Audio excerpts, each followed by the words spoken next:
Damos inicio a la charla del día de hoy, no sin antes agradecer su asistencia, su presencia, a todos los que nos acompañan en esta bella ciudad de Guadalajara, Jalisco, México, desde donde estamos transmitiendo para el mundo a través de la red. Nos acompaña, como siempre, Juan Carlos I y un servidor, David Mora. En México nos acompaña en el chat Juliana García.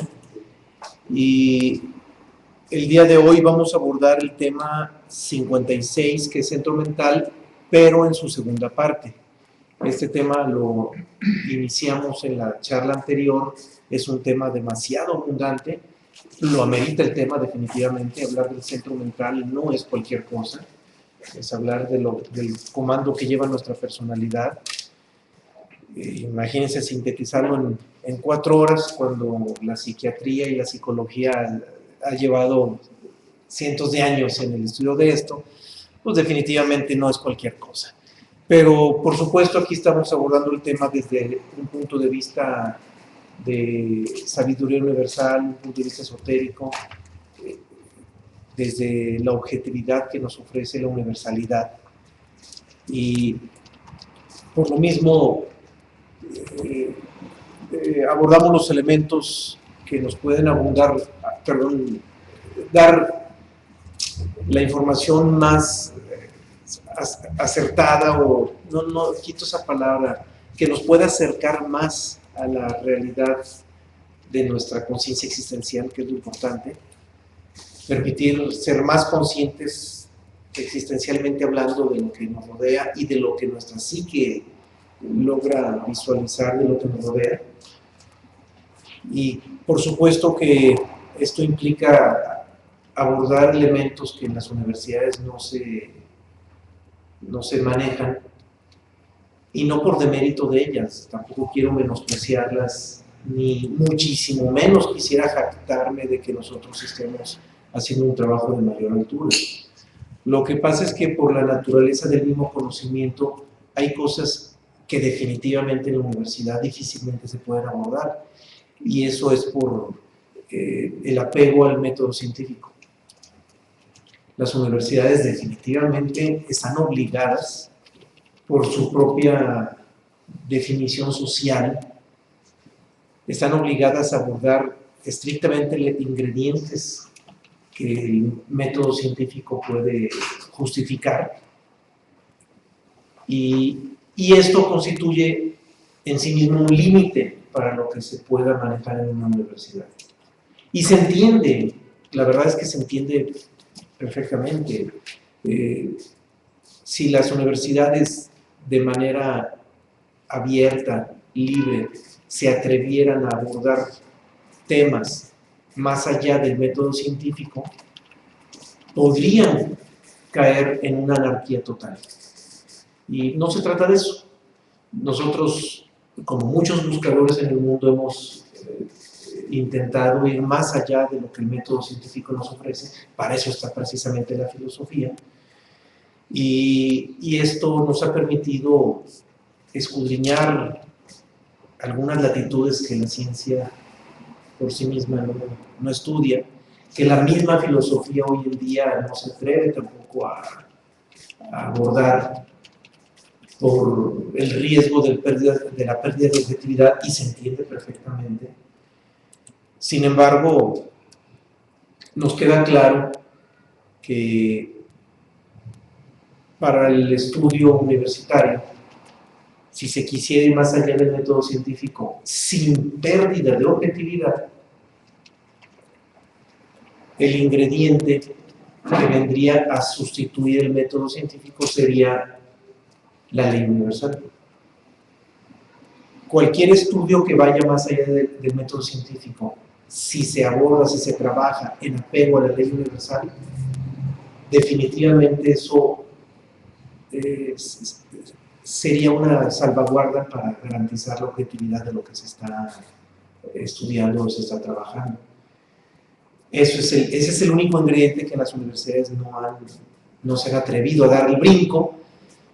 Quizás no han visualizado que el manejo de la ley universal es lo que permite garantizar esa objetividad, dando el brinco o rebasando el método científico, pero en fin, estamos nosotros aquí para hacerlo, tenemos la posibilidad de hacerlo porque afortunadamente somos autónomos, aunque no estemos regulados por ninguna universidad ni ningún sistema educativo, somos totalmente autónomos y nos queda claro que las leyes universales son las que nos están permitiendo manejar todo esto, ir más allá de los límites de la ciencia sin que alucinemos, porque hay que entenderlo, muchísimos buscadores por ir más allá de la ciencia, por ir más allá del método científico, terminan alucinando y terminan en planteamientos extremadamente especulativos, y es lo que nosotros buscamos evitar. Bien, en la charla anterior iniciamos con el tema del centro mental y de lo que se abordó en primera instancia en la introducción. Voy a hacer una síntesis que me va a llevar quizá unos 5 o 7 minutos, quizá me equivoque, no sé, pero espero que por ahí vaya. Una síntesis de lo que vimos en la charla anterior para que nos sintonicemos en lo que ahora nos ocupa. Empezamos por visualizar que todo el quehacer del hombre es regulado por los 3 centros. Ya hemos hablado de ellos, que es el centro intelectual, el centro emocional y el centro instintivo motor. Y esos 3 centros también se les conoce como las 3 mentes, porque esos 3 centros operan de la misma manera que el propio cerebro, que nuestra propia mente, almacenando información y ordenándola. Ese fenómeno sucede no solo en el centro intelectual, sino también en el centro emocional y en el centro instintivo motor. Por eso, insisto, en algunas corrientes les llaman las 3 mentes. Y cada centro es responsable de su propia función. Sin embargo, lo común en un hombre natural, en un hombre mecánico, es que un centro usurpe las funciones del otro. Y lo hemos visto como ejemplo en el actuar de algunos hombres a través de impulsos emocionales, o el pretender amar con la mente, o pensar de manera sentimentaloide. Y eso ha provocado que los humanos estemos en un desajuste permanente, porque cada uno de nuestros centros no está plenamente en su función, y cada uno de ellos usurpa las funciones de otros, y pues genera un desorden natural, un desorden inevitable. Y en fin, el tema de hoy particularmente es del centro mental. Se comentan los otros centros por referente para ubicar este tema en su propio contexto, y seguimos ubicando que la mente humana es insignificante en comparación con la mente universal, tan insignificante como comparar la flama de una vela con las llamas del sol, con el fuego del sol. Esa comparación, esa relación sería la que podría ilustrar la diferencia entre nuestra mente humana y la mente universal. La mente universal es un tema que vimos como tema 3, si alguien lo quiere abundar, obvio está en el tomo 1. Y lo mismo sucede con la conciencia. La conciencia relativa es también tan insignificante comparada con la conciencia del ser, con la conciencia absoluta, que la conciencia relativa termina siendo un diferencial o algo que tiende a ser, en términos matemáticos, es algo que tiende a ser, es casi insignificante. Sin embargo, aún con sus limitaciones, comentábamos que debemos aceptar a la mente tal como es, aún con esas limitaciones. Y si aceptamos a la mente como es, pues evidentemente no le vamos a dar a la mente una carga que no le corresponde. Si somos objetivos, si somos un tanto inteligentes, vamos a respetar las limitaciones de la mente y no le vamos a exigir que comprenda las cualidades del ser, mucho menos la naturaleza del ser, porque no está en sus manos. Al final de cuentas, los misterios universales pueden revelarse en nosotros, pero por otro conducto distinto a la mente, por otros medios, que no sea necesariamente. También comentábamos que los pensamientos son de la misma naturaleza que la materia física. Es energía cuya naturaleza y cuyo origen está en la materia, y por lo tanto son de ese mismo orden natural, pero solo que con una frecuencia vibratoria más elevada, es decir, en una manifestación más sutil. Es por eso que los pensamientos no podemos verlos ni podemos tocarlos. Son intangibles también. Bueno, intangibles a nuestros sentidos. Hay equipos, hay tecnología que permite captar las frecuencias vibratorias de la emisión de los pensamientos. Y a través de un encefalograma se puede ver hasta el estado anímico o emocional de una persona. Porque, vamos, como los pensamientos son de la misma naturaleza que la materia, claro que son tangibles, pero no a nuestros sentidos. Pueden ser tangibles a dispositivos tecnológicos que captan esas emisiones vibratorias de los propios pensamientos. No así con el ser. El ser definitivamente es intangible, y el ser ni con la más alta tecnología jamás el hombre va a poder percibirlo. Ahora, también comentábamos que la mente se comporta como una placa fotográfica, en el sentido de que almacena imágenes, capta imágenes y las almacena, las ordena, pero más allá del orden que les dé, las almacena, se apega a esas imágenes y a esa información. Y la gran mayoría de la información que almacena la mente es información muerta, información que no sirve de casi nada y ocupa espacios de manera innecesaria. Y solamente en el presente sería posible salir o propiciar un vaciamiento de la mente, sobre todo un vaciamiento de lo innecesario, de lo que vendría siendo el bagaje de la mente. Por lo contrario, también comentábamos que el ser es como un espejo, porque no almacena información, no almacena imágenes. El espejo recibe las imágenes y así como las recibe, las refleja y las vuelve a mandar y no se queda con nada.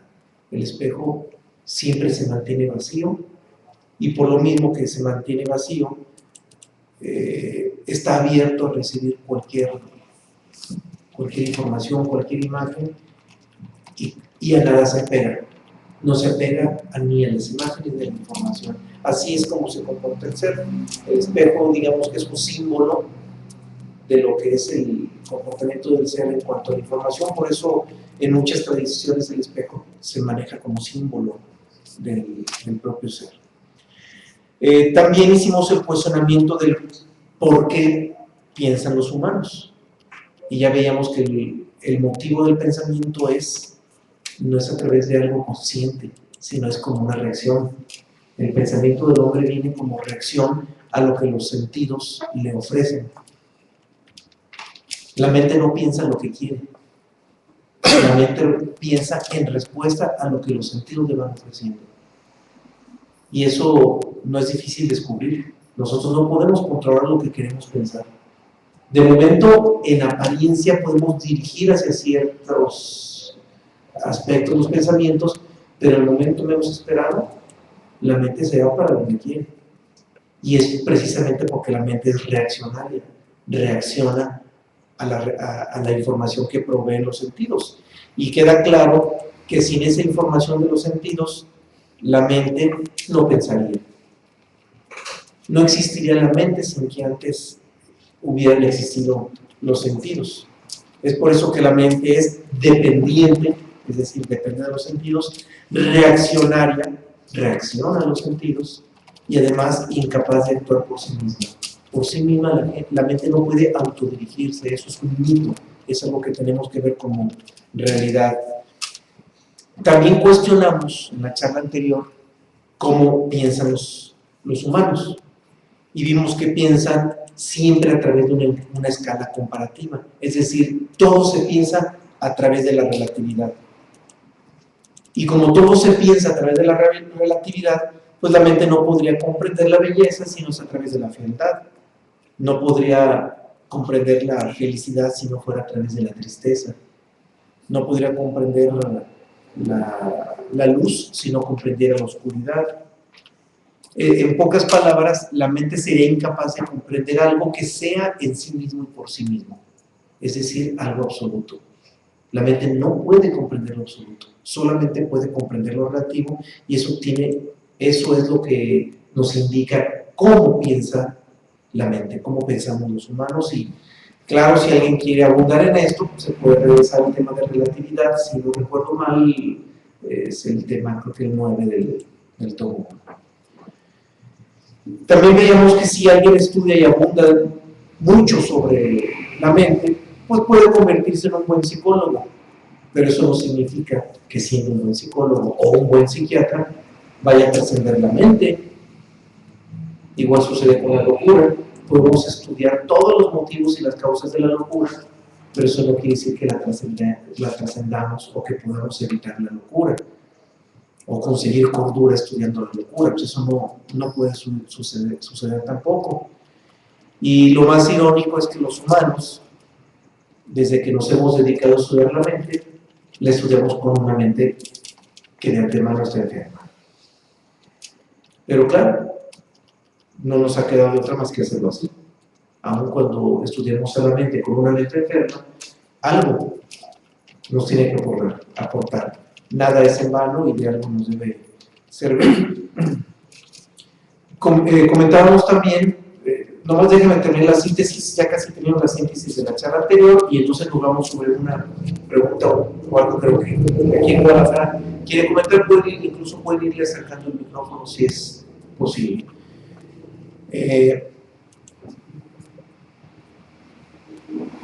También comentábamos que es común que alguien admita estar enfermo de cualquier enfermedad biológica, gripa, catarro, del hígado, hasta de los pies, de lo que sea, pero aceptar que estamos enfermos de la mente, caramba, no es tan fácil.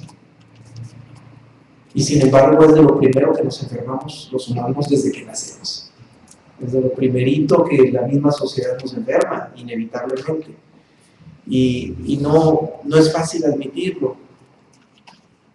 Pero es más difícil, todavía más inadmisible, aceptar que no tenemos el control de la mente.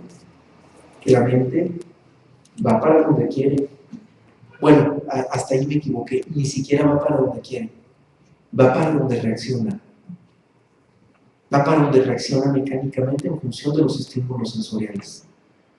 Aceptarlo, más difícil todavía. La psicología hoy por hoy no lo acepta, definitivamente. Todavía no llega a ese grado de aceptación, de entender que nuestra mente divaga y divaga, y aun cuando nuestros pensamientos son de lo más inteligentes, al final de cuentas también están respondiendo ciertos impulsos de los sentidos y a ciertas circunstancias. O sea, al final de cuentas sigue siendo reaccionario el pensamiento, insisto, aún siendo inteligente. Pero pocos hombres estamos dispuestos a reconocer que nuestra mente así es. Y aquí lo más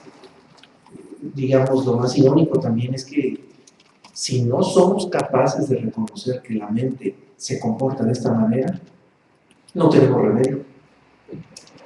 Okay. La única posibilidad de ponerle orden a la mente o ubicarla en el lugar que realmente le corresponde sería partiendo en primera instancia del reconocimiento de su comportamiento.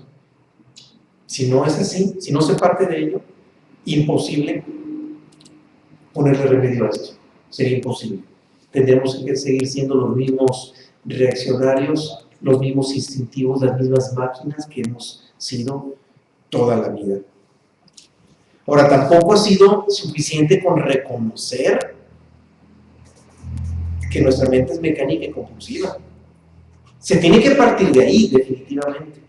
De ahí partimos. Pero no es suficiente. Porque después de ese reconocimiento estamos obligados a aceptar esta condición mental, o sea, no solamente reconocerla, sino aceptarla. Y que esto nos permita observar, o sea, partir de esa aceptación para que podamos observar esa continua divagación de la mente. No podríamos observar a la mente sin antes aceptarla como es, en pocas palabras. Porque podemos pretender observarla, pero si no la aceptamos como es, terminaríamos identificados con ella, que es el estatus en que el hombre común se encuentra, identificado con la mente. Y solamente en aceptación podremos observarla para poder salir de esa identificación y de esta manera evitar que la mente se convierta en un motivo de división o de separación. Porque cada vez que pensamos en algo, nos separamos de ese algo. Pero cada vez que observamos algo sin pensar en ello, nos unimos a ese algo. Si nosotros platicamos con una persona y pensamos en esa persona, automáticamente nos separamos de ella. Pero si nosotros somos capaces de observar a una persona sin juzgarla, sin analizarla, sin pensar en ella, entramos en comunión con ella. Es algo que en palabras suena interesante, pero que en los hechos no es tan fácil, no resulta tan fácil. Pero insisto, antes o más allá del análisis o de lo que hayamos entendido de la mente, no debemos caer en el error de juzgarla. Primero debemos de comprender por qué se comporta así la mente. Porque la mente en sí misma no es el problema. El problema es cómo está operando y por qué. Y el problema, concretamente hablando, está en la identificación. En el momento en que nosotros nos identificamos con la mente,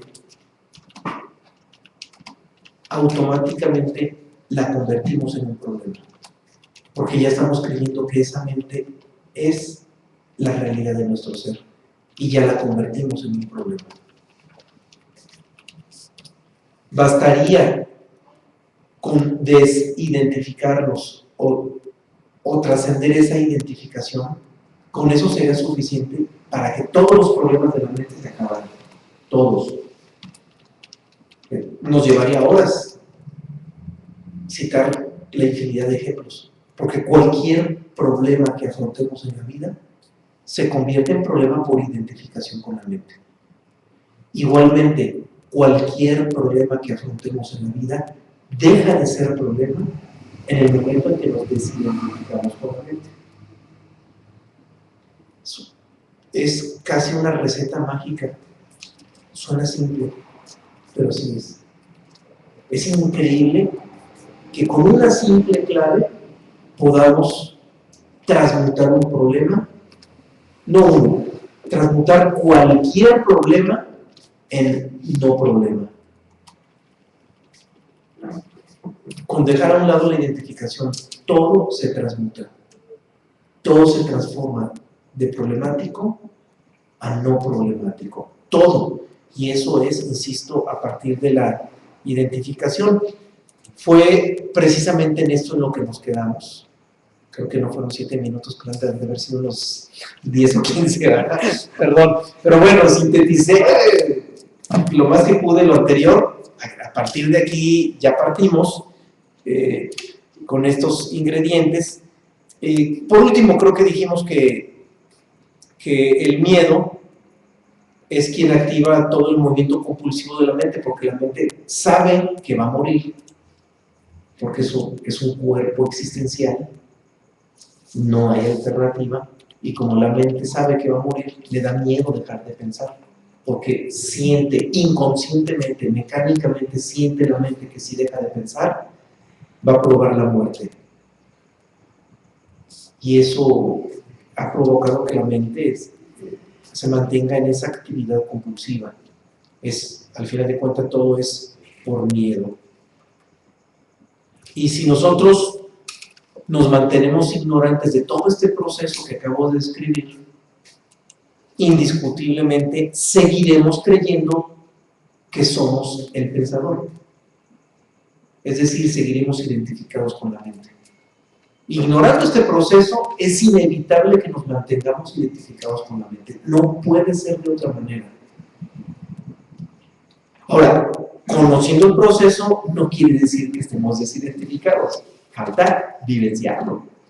Falta tener la disposición de trasladar la teoría a la práctica, a la vivencia.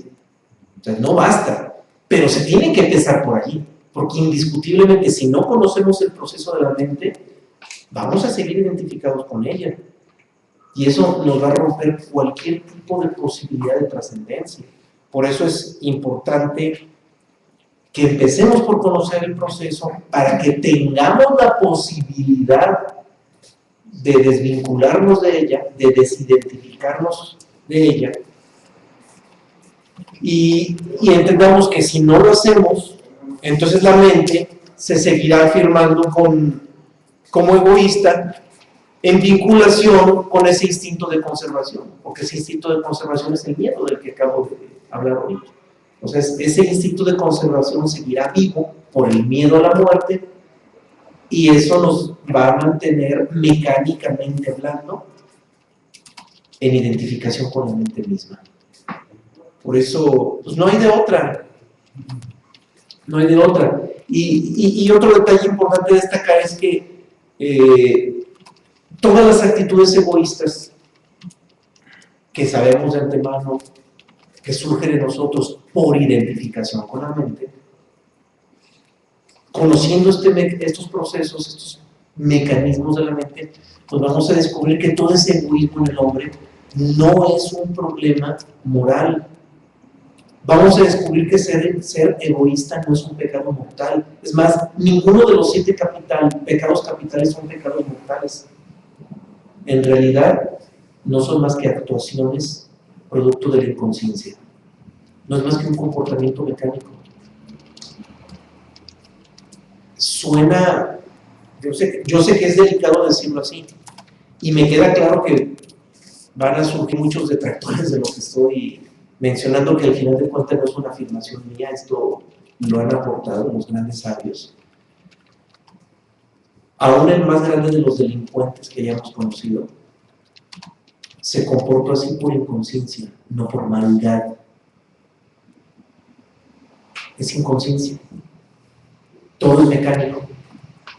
Lo que pasa es que los peores delincuentes son las máquinas más descompuestas, las máquinas más reaccionarias y que están alimentadas con información torcida, distorsionada, etc. Pero al final de cuentas son máquinas descompuestas. No es un problema moral, es un problema mecánico. Y es un detalle que no habíamos mencionado, que si hago una pequeña acotación en esto, si los psicólogos descubrieran en realidad que el comportamiento de la mente es plenamente mecánico, antes de estudiar psicología, tendrían que estudiar mecánica. Claro, no me estoy refiriendo a mecánica automotriz, me estoy refiriendo a la mecánica como una de las ramas de la física. Entonces, un psicólogo, si realmente quisiera ser un buen psicólogo, estaría obligado primero a estudiar la mecánica, que es una rama de la física. Y conociendo las leyes de la mecánica, en el momento en que lo aplique a la psicología, se convertiría en un extraordinario psicólogo, porque la mente es plenamente mecánica. Ahora, ¿cuáles son las leyes de la mecánica? Son leyes de la física. ¿Y qué son las leyes de la física? Son leyes universales. Volvemos a lo que había mencionado al inicio de esta exposición. O sea, en pocas palabras, para ser un buen psicólogo, primero hay que conocer las leyes universales. Y en las leyes universales están las leyes de la mecánica. Cada una de todas las leyes de la física, en realidad no son leyes de la física, son leyes universales, que operan en todo. no solo en la física. Lo que sucede es que en la física el operar de las leyes universales es más tangible, más medible, más cuantificable, y eso permite que las leyes sean más entendibles. Pero en realidad no son leyes de la física, son leyes universales. Pero enfatizo la física porque, insisto, es donde mejor se comprenden las leyes universales. Por eso, alguien que quisiera estudiar no solamente psicología, filosofía, arte y cualquier otra área del conocimiento, tendría que empezar por la física, para conocer cómo se comportan las leyes universales y entonces sí ese comportamiento trasladarlo a su propia área de conocimiento. Ya habíamos mencionado, no mentira, no lo hemos mencionado, eso se va a mencionar en el tomo 3, estamos a punto de arrancar a ello porque ya vamos a empezar por el tomo 3. Lo hemos mencionado someramente, que el conocimiento tiene que empezar primero por la ciencia, que es lo más, el conocimiento más empirista, más tangible, más demostrable, más perceptible. Después de la ciencia se tiene que dar el brinco a la filosofía. No se puede ser filósofo sin antes haber conocido la ciencia. Y después de la filosofía se da el brinco al arte. No se puede ser artista sin antes haber conocido filosofía y ciencia. O sea, el arte es la culminación. Pero dentro de la ciencia, antes de estudiar cualquier rama de la ciencia, primero se tendría que empezar con la física. Claro, las matemáticas, porque las matemáticas son las que permiten cuantificar y visualizar de manera más precisa el comportamiento de las leyes. Se tendría que empezar por las matemáticas en vinculación con la física. Ahí se comprende cómo se comporta cada ley y entonces sí, para donde nos movamos, vamos a navegar como pececitos en el agua, a donde nos movamos, porque ya tenemos el sustento de la comprensión del comportamiento de las leyes universales. No es casualidad que hoy por hoy los pensadores más importantes del mundo, los filósofos más importantes del mundo, son físicos. Y no es casualidad, no es casualidad, por ningún motivo es casualidad. Se tiene que empezar por allí, no hay de otra. Si alguien pretende hacer filosofía sin antes pasar por la física, no va a entender cabalmente el comportamiento de las leyes universales. Puede entenderlas o someramente o razonablemente bien, pero a una profundidad mayor, definitivamente ya no. Hay que pasar por la física y luego ya trasladarse a la filosofía. Eso es indiscutible. Y esta acotación la hice por lo que mencionaba. Lo que llamamos mal, lo que moralmente llamamos mal en el mundo, en realidad es inconsciencia. No es maldad, es inconsciencia. Y esa inconsciencia es la que mueve las máquinas más dislocadas del mundo, y los delincuentes más perversos no son más que máquinas dislocadas. Sí, vamos ya a un comentario. Ya terminé ya había terminado hace unos minutos la exposición de lo anterior. Vamos ahora sí al comentario. Nomás, la humanidad ya hemos matado a mucha gente por inconsciente, ¿no? Claro, la inconsciencia ha sido tal que ha habido genocidios en todos los niveles, definitivamente. Pero aún así, aún en los propios genocidios, hablar de maldad sería hablar de algo extremadamente ambiguo.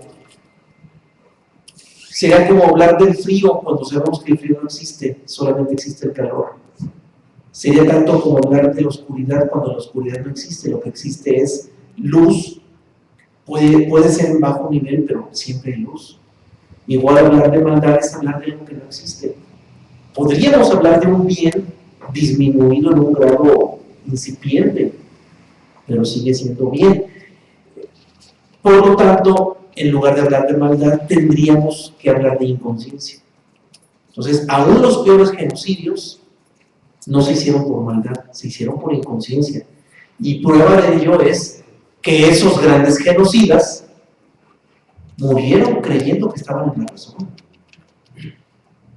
No perdamos de vista que el ejemplo más típico de los genocidios ha sido la Segunda Guerra Mundial, la personificación de Hitler, el nazismo, y no perdamos de vista que cuando cayó Alemania, hubo muchísimos alemanes que se suicidaron porque no soportaban la idea de imaginar a una Alemania sin el nazismo. Para ellos era casi como la muerte.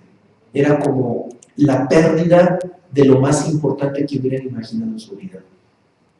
Entonces, hasta los grandes genocidas han terminado muriendo creyendo que tenían la razón. Y eso hay atravesados muchísimos fenómenos. Iba a empezar a mencionarlo, pero vamos a seguir de tema. Se atraviesan muchísimos fenómenos, pero insisto, no es maldad, es inconsciencia. Es un vacío de conciencia. Y eso es lo que provoca que las máquinas actúen como máquinas descompuestas. Un operador que esté manejando una máquina, si en el operar de la máquina de repente la máquina se descompusiera abruptamente, bien podría causar una amputación de una mano o de un miembro. Una máquina inconsciente, una máquina que es mecánica, se descompone y sigue su movimiento descompuesta y no le importa nada. O sea, dislocada, se sigue moviendo y deténgala quien pueda. Sí. Hay una intervención, tú ibas a intervenir siempre, ¿no? Bien. El otro día vi en la tele un programa sobre los criminales más grandes que ha habido. Se les hizo un estudio donde comprobaron con la gente normal, cuando hacían algo, involucraba las emociones, los sentimientos. Y en los criminales, el estudio que se les hizo, se quedaron sorprendidos que ellos no sienten, no tienen emociones, no tienen sentimientos.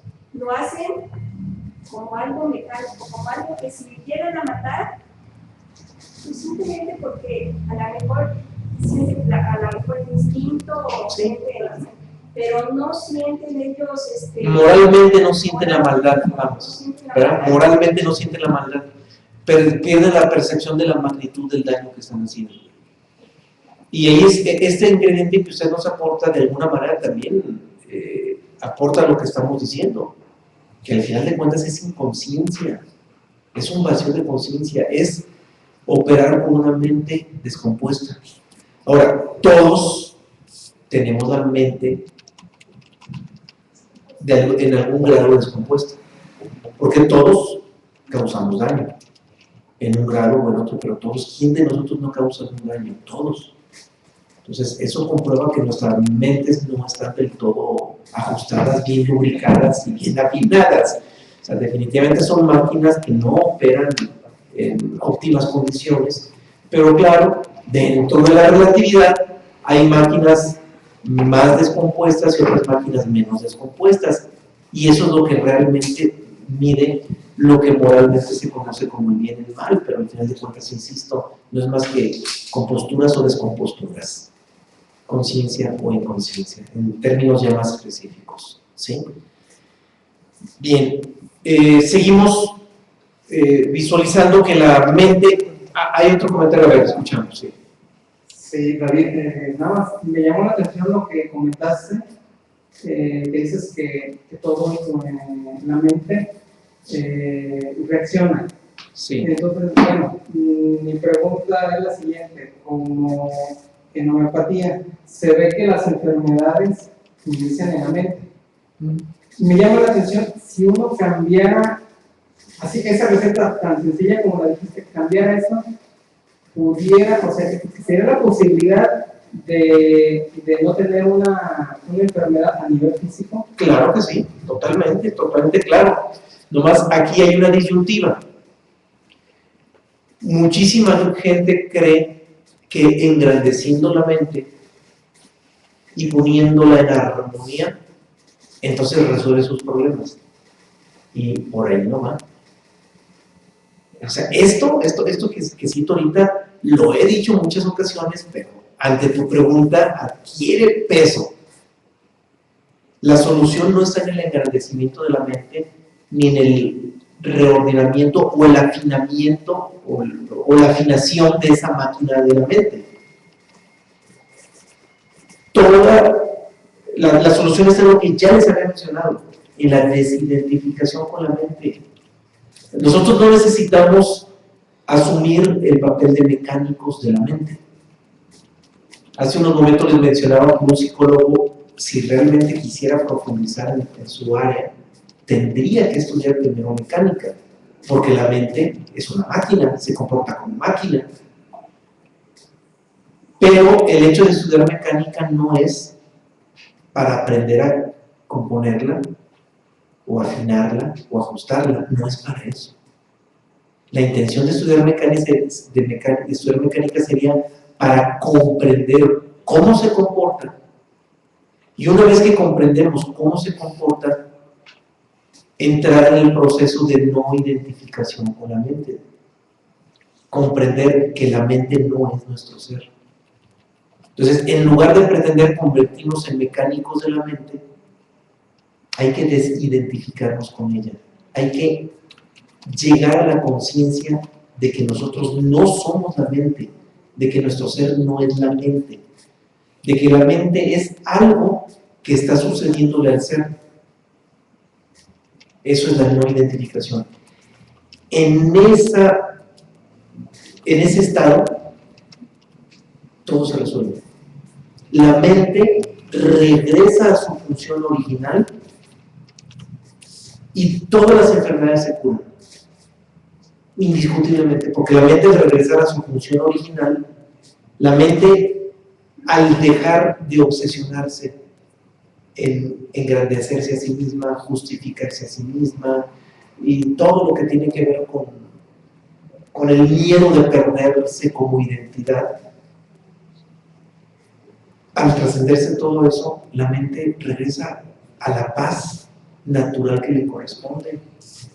La mente vuelve a convertirse en una herramienta del ser, pero ya el proceder de la mente vuelve a ser en un estado de paz, en un estado de quietud, en un estado de armonía. Y todo se resuelve. Entonces, no es arreglando la mente, sino desvinculándonos de ella o desidentificándonos de ella. Eso es el resolutivo. Y ese resolutivo, para ese resolutivo no necesitamos convertirnos en expertos mecánicos, ni en expertos psicólogos, ni en expertos físicos, ni nada. No es necesario. Es interesante, resulta interesante abundar en la ciencia, en la física, en las matemáticas, en la psicología, etc. Pero no es necesario. Basta con la no identificación. Y la no identificación la puede lograr cualquiera, con ciencia o sin ciencia. Esa es la gran diferencia. Y eso sí, para resolver la no identificación, no necesitamos la ayuda de un psicólogo. Nosotros somos nuestro propio psicólogo. Terminamos siendo nuestro propio psicólogo. Y la clave es una sola. Suena muy simple, yo sé que suena muy simple, pero así de simple como suena, es la clave única. No hay más claves. Es la única clave. No podemos inventar otra. ¿Hay algo en la red? No sé si... Sí, nos hace una aclaración que es ucraniana. Sí. Nos comenta que es parte del cerebro de los psicópatas el que no tienen activado esa sensación de que están haciendo algo. Han estudiado pues el cerebro de estas personas y ven que esa actividad cerebral que la mayoría de nosotros tienen, ellos no lo tienen. Sí. Hay una desarticulación de un mecanismo. Sí. En pocas palabras, y al haber una desarticulación de un mecanismo, seguimos con el mismo comportamiento mecánico de la mente, o sea, sigue siendo el mismo fenómeno. Pero también me queda claro que si a un delincuente que no tiene activado ese mecanismo, si lograra desidentificarse con la mente, se restablecería ese mecanismo. Me atrevo a decirlo. Es aventurado lo que estoy diciendo, pero sé que es aventurado, pero tiene que ser así. Porque la mente, a la medida en que nos hemos identificado con ella, la hemos convertido en problema y se ha alterado su función original. Por lo tanto, tiene toda la lógica. Queremos que regrese a su función original y al orden natural que le corresponde. Basta con la no identificación, es suficiente. Bien, escuchamos. Sí, me gustaría decir por mi experiencia, ¿no? Yo no hago tanto caso de la mente, como que creo que la mente ni existe, solo el pensamiento actual, el pensamiento que voy teniendo en el presente. Entonces, cuando uno tiene atención, desidentificación y observación de ese pensamiento, o de esa emoción, o de ese sentimiento, sin identificarse, entonces es como si el ser se está manifestando y ya no es la personalidad. Y me llama la atención cómo, bueno, tenemos esta personalidad y muchas de las enseñanzas sobre el querer entender y del querer comprender, como dijiste ahorita, suena interesante, pero eso nos enraiza más o nos hace más apegados a estar en esa actividad mental, que si queremos lograr lo contrario, entonces tenemos que no estar como en esa tensión, en esos intereses o en ese querer saber más y más y más, sino solo el pensamiento del presente, observarlo, aceptar lo que esté pasando y desidentificándose. Sí. Entonces el proceso pasa. Lo de la mente y eso, o sea, yo a veces digo, como si a veces pensamos en la mente como si fuera un costal de cosas que vamos guardando allí, pero no las podemos usar todas en el momento presente, solo un pensamiento a la vez. Entonces se simplifica con observar solamente el pensamiento que está en ese momento y bueno, es lo que nos va a ayudar a estar en ese presente o que ese ser se manifieste, pues, que no sea nuestra voluntad, sino esa aceptación de lo que es y no de lo que nosotros quisiéramos que fuera, o estar queriendo cambiar las cosas. Sí, precisamente en la aceptación de ello debemos comprender que la mente, por lo menos en el estado en que ahorita se encuentra, es compulsiva. Hay que aceptarla en el estado en que está, en este momento. No es su estado natural, pero así está. Y si la aceptamos, pues también igualmente no debemos de pretender detener los pensamientos. Porque si nosotros pretendemos detener los pensamientos, entonces estamos atentando en contra de la mente. Estaríamos reaccionando ante la mente. Ya será absurdo, una reacción de otra reacción, ya nos haríamos más reaccionarios todavía. Entonces, la mente hay que dejarla como es y como está. Entenderla, comprenderla, respetarla, dejarla como está, aceptarla, que es lo fundamental. Y para poder llegar a ese estado de observación que mencionas, primero tendremos que no identificarnos con él. O sea, antes de la observación está la no identificación. ¿Por qué? Porque la observación es un acto del ser. Y nosotros no podemos incidir en el acto del ser. Podemos permitir que el ser sea.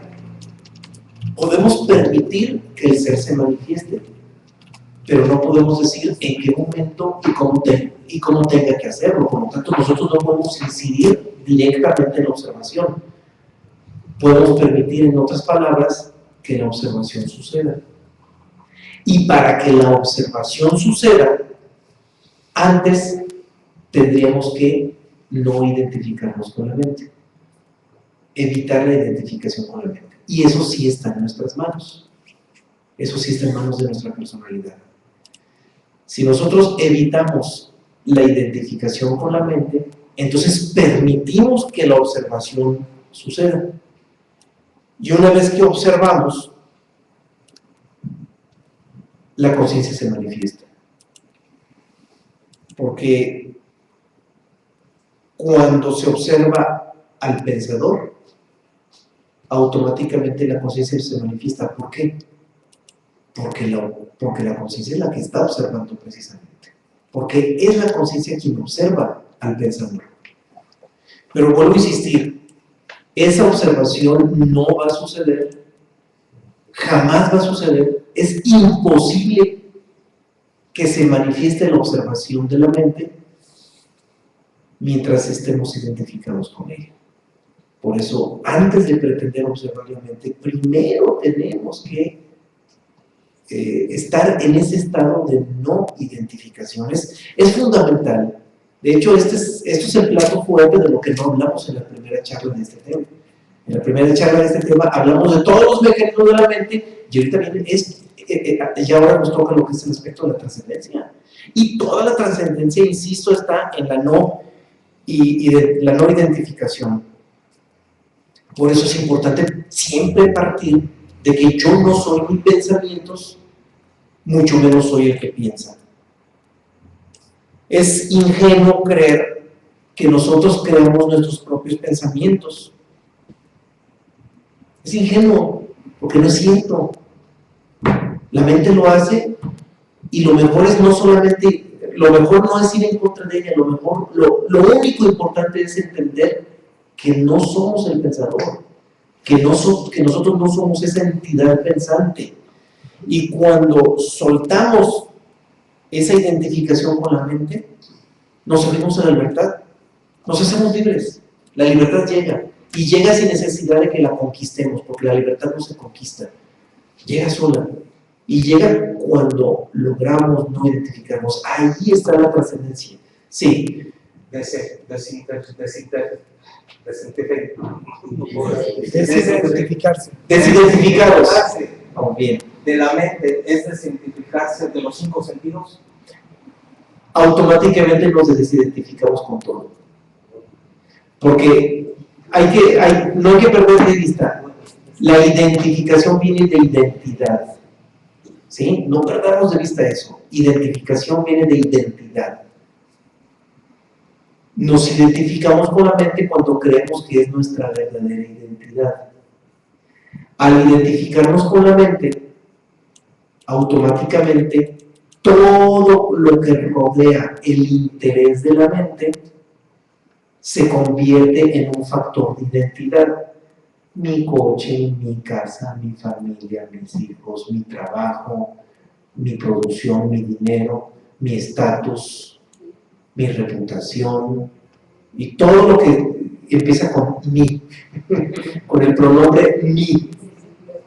Entonces, por eso nosotros podemos estar identificados con cada uno de los ingredientes de la existencia. Podemos estar identificados con nuestra personalidad, pero el pivote de la identificación está en la mente. Si nos desidentificamos con la mente, automáticamente nos desidentificamos de todo. Ahora, claro, como tentativa de no identificación, podemos empezar por desidentificarnos de algo menos complejo. Por ejemplo, yo no soy mi carro. Hay quienes les va a costar mucho trabajo, pero es mucho más fácil que desidentificarse con la mente. Es mucho más fácil, aunque suene rudo, pero así es. Decir yo no soy mi casa, decir yo no soy mi carro, yo no soy mi ropa, es mucho más fácil que decir yo no soy mi mente. Mucho más fácil que decir todavía yo no soy mis emociones. Pero bueno, ese es el tema que viene en la próxima charla, porque vamos a hablar del centro emocional, que también produce una identificación impresionante. El centro emocional también es una de las 3 mentes. Entonces, definitivamente, si logramos no identificarnos con la mente, si logramos estados de no identificación con la mente, automáticamente nos desvinculamos o nos desidentificamos de muchísimas cosas más, muchísimas. Porque la mente es el pivote de todo. Es el objeto de identificación más denso que podemos tener.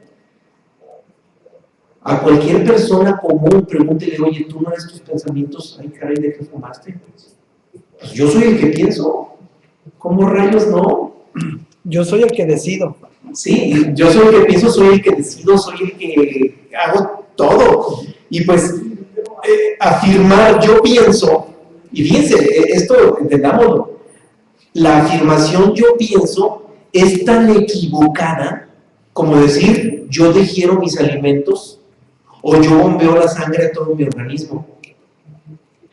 Es equivocada en grado idéntico, en el mismitito grado. Pero claro, es más fácil decir, no, yo no bombeo la sangre, hay algo en mí que bombea la sangre, ahí es más fácil decirlo. O decir, no, yo no digiero los alimentos, hay un órgano en mí llamado estómago que los digiere. Pues así debiéramos de hacerlo con la mente. No es que yo no soy el que pienso, hay un órgano en mí llamado mente que piensa. Del cual soy esclavo, como esclavo. Ahora nos convertimos en esclavos de la mente cuando pensamos que somos los que pensamos, cuando creemos que somos los que pensamos. Pero si alguien dice, hay un órgano en mí que piensa, igual que el estómago, igual que el corazón, entonces dejamos de ser esclavos de la mente. Ahí es donde dejamos de ser esclavos de la mente. Por eso les insistía, en la no identificación damos el brinco hacia la libertad. Entonces, nuestros pensamientos siempre van a fluir alrededor de esa falsa identidad, en un hombre normal, en un hombre mecánico. Y ahí es donde surge la autoafirmación, ahí es donde se comprende el porqué de la autoafirmación. Y como creemos que somos nuestros pensamientos, defender nuestras ideas es tanto como defender a nuestro propio ser. Hay que observarlo, por eso nos hacemos necios. Ahí es donde surge la necedad. Y siempre creemos que lo que pensamos es la verdad y lo defendemos ciegamente. Porque, insisto, mecánicamente creemos que defendiendo nuestras ideas estamos defendiendo nuestro ser. Es por identificación con la mente. Pero aquí está una clave impresionante. Es una clave impresionante. La no identificación. Es tan impresionante como la aceptación. Ya hemos hablado de la aceptación como clave fundamental. Pero no lo hemos tocado como tema. Viene en el tomo 3. Más adelante lo vamos a abordar como tema central, la aceptación. Me atreveré a decir que las claves fundamentales para la iluminación o para la libertad están en la aceptación, en primera instancia, y en segunda instancia en la no identificación. Y digo aceptación como primera instancia no porque sea más importante, sino porque está más en nuestras manos. Si comenzamos por la aceptación, al momento de llegar a la no identificación nos va a resultar mucho más sencillo. Y entre ellas dos está toda la clave de la libertad de la conciencia, toda la clave para la libertad del ser. No necesitaremos más, con esas dos es más que suficiente. Pero bien, los humanos nos mantenemos necios defendiendo nuestros pensamientos, y si ignoramos el mecanismo de la autoafirmación, del por qué nos autoafirmamos, que es por identificación, que es porque sentimos que afirmándonos, autoafirmándonos, sentimos que defendemos a nuestro ser, cuando en realidad lo que estamos defendiendo es nuestra falsa identidad. En la autoafirmación lo único que defendemos es la falsa identidad y no el ser. Si nosotros comprendiéramos esto, también nos haríamos libres, porque dejaremos de defender lo que no necesitamos defender, y terminaríamos con muchísimos absurdos de la vida, una gigantesca cantidad de absurdos de la vida, terminaríamos.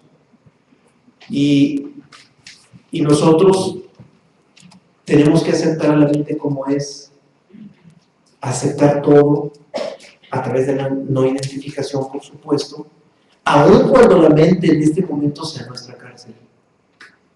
Aun siendo en este momento esclavos de la mente, debemos aceptarla como es, en lugar de juzgarla, en lugar de responsabilizar a la mente de todos nuestros males, que muchos pseudo-esoteristas terminan haciendo eso, culpando a la mente de todos nuestros males.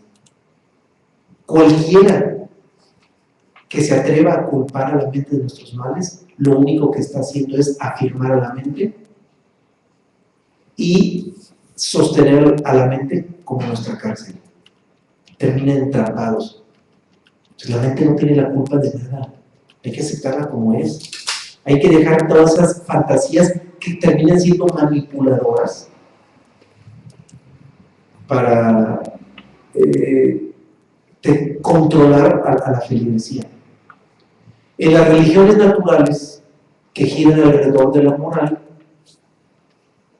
los clérigos manipulan a la feligresía a través del bien y del mal, a través de la moral, a través del pecado. En las religiones sofisticadas o en las corrientes pseudoesotéricas, los clérigos o las autoridades religiosas manipulan a su feligresía precisamente diciéndoles: por culpa de la mente estás haciendo eso, la mente te está diciendo aquello, y por la mente esto, y por culpa de la mente aquello, y así manipulan a la feligresía.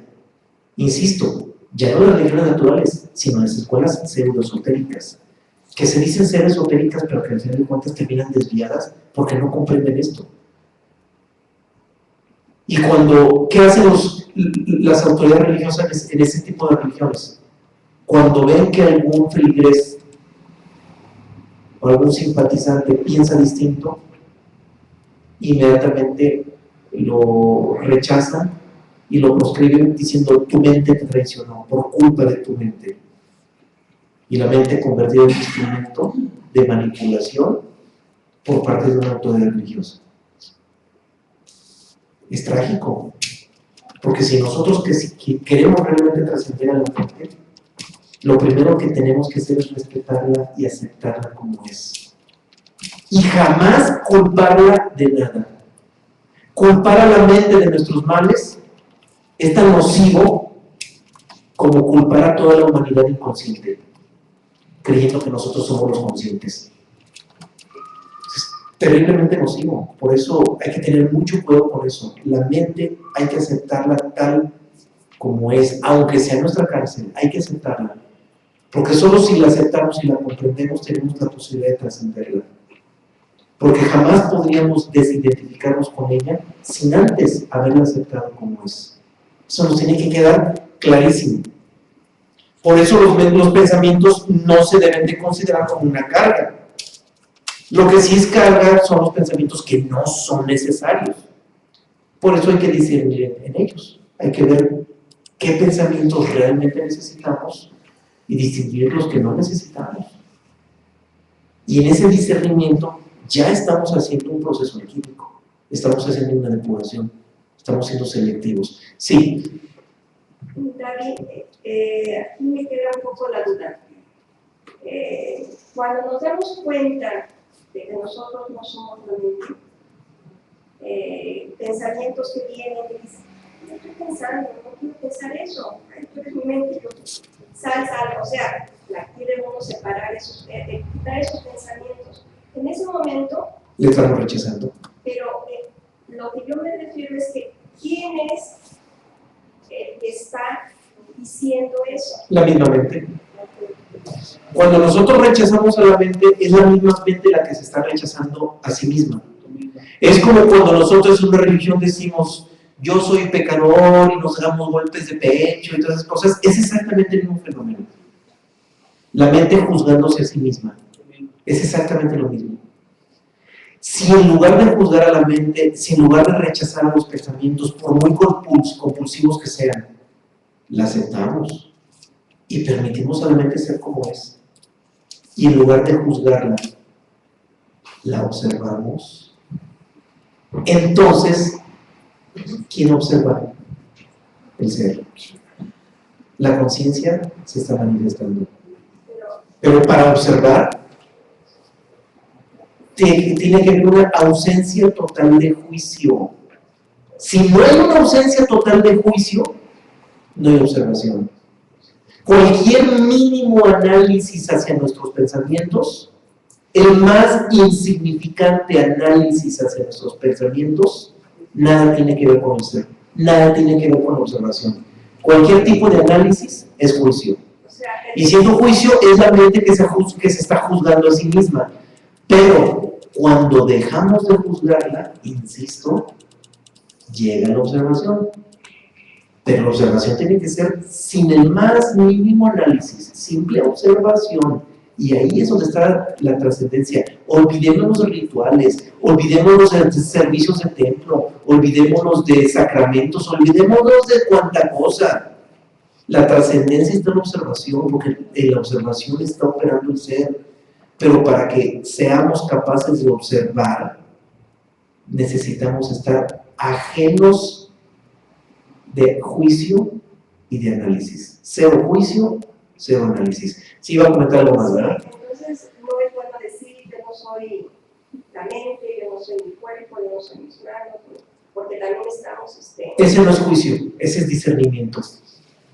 Estamos distinguiendo entre lo que soy y lo que no soy. Eso es discernimiento, no es juicio.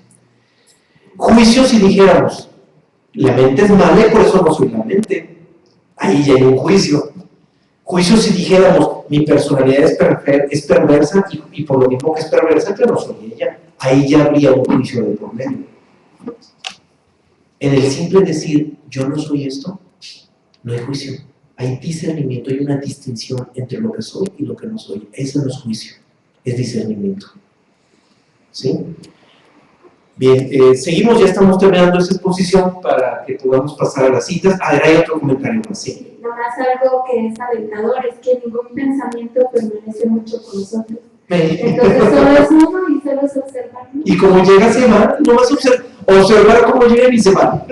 Y así de simple, la libertad de la conciencia es así de simple, observar cómo llegan y se van.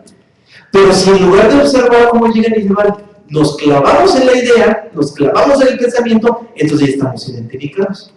Ahora, cuando estemos identificados, tampoco hay que rechazar la identificación. Simplemente decir, ay, me dormí.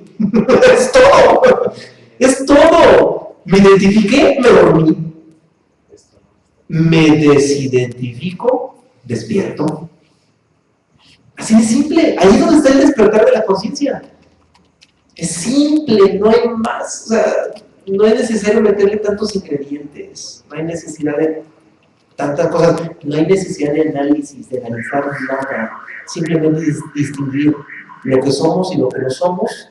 Y al distinguir entre lo que somos y no somos, pues distinguimos que no somos los pensamientos. Por lo tanto, si yo no soy los pensamientos, si yo no soy la mente, pues resultaría interesante observar lo que no soy. Y la iluminación ahí no está. Ahí no está la iluminación, cuando somos capaces de observar lo que no somos. Pero para poder observar lo que no somos, primero tenemos que reconocer que no somos eso. Y eso es la no identificación. Sí. ¿Qué podemos pensar del sexto sentido? ¿Es real o es algo, o es una... Pues no hay sexto, séptimo, octavo, noveno, hay un chorro de sentidos. Hay muchos sentidos. Pero cuando por ejemplo, el sexto sentido a nivel humano... Es que ahí es cuestión de ver cómo se enumera. Porque, por ejemplo, el sentido del peso es un sentido adicional. Puede ser el sexto o el séptimo, no importa. El sentido del equilibrio es otro sentido. Puede ser el sexto o el séptimo. Y hay otros más. A lo mejor te refieres a la intuición. Probablemente te refieres a la intuición. Si te refieres a la intuición, sí. Si te refieres a la intuición, es otro sentido. Y ese sentido, aunque sea más sutil que el tacto o que la vista, no significa que sea de equilibrio. Aún la intuición es algo que nos está sucediendo, no es asunto de nuestro ser.